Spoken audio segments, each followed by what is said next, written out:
When you try and sell something, do people say yes? Do you finish the day counting overhead and stress? Is the amount of work put in equivalent to the check? Do you look at the ground, wipe your brow, and rub your neck? Well, I have a simple scenario that you can follow about how you can get people to allow you access to the finance you need for your wares. So if you take a listen, I'll tell you how to get there. See, first of all, humans have sequences and habits. These are the requirement to use your talents to navigate to the proper order of communication so your prospects will allow you to share in their payments. See, money's hard to come by, but easy to part with. You just have to give them a good reason to buy this. And if you give them reason with what you have to sell, then the sequence I'll describe next will serve you well. If you create content to share online, make it direct in a way that still feels right. Ask people if they want to avoid a particular pain and tell the story of the insight you've gained. You tell people to contact you by your method of choice. Probably a quick direct message is going to suffice, and be prepared to receive them when they do contact. In other words, be sure to hit people right back. First thing to remember when you're ready to sell is that if you plan to sell directly, they won't hear you well. Selling is a process of relationship where people get comfortable that there's truth in it. They get comfortable with the brand with whom they're exchanging, and then they want to feel their purchase will involve no complaining. So if you take the time to get to know your customer, your conversions will be higher on the product you offer her.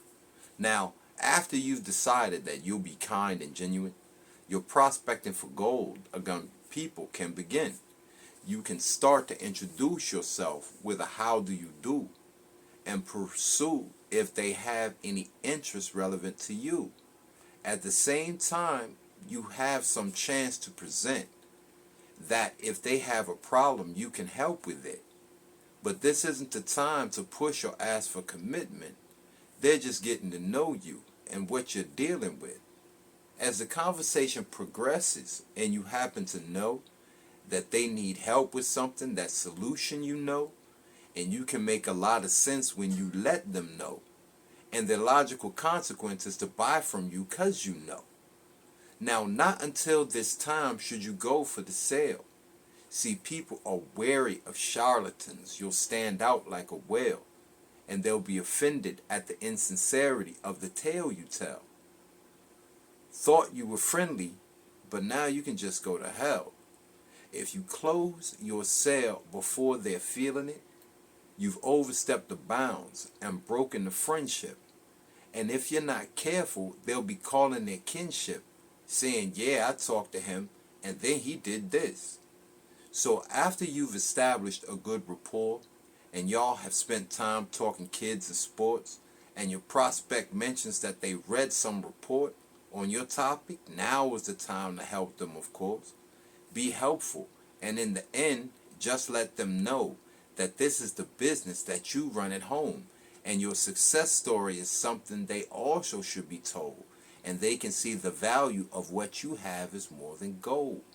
Once they realize this is your sale, and it will come easy, because everybody needs a guy for everything. Electrician for the lights, dry cleaner for static cling. You just want to be their guy when they think of your thing. So I hope this made your prospecting easier, and you now know how to sell without being sleazy to your effort to convert the sale with the prospect fleeing for them having the feeling that you just ain't believable. Follow the sequence and increase your checks. Wait until proper time. People will say yes. You can create a system that brings you droves of prospects, but you need to do it now, because have you started a business yet? It's your old man, Ross Mom, MFA, otherwise known as In the Genius. Hit the link in the bio below and connect with me. Get a free download. It's In the Genius.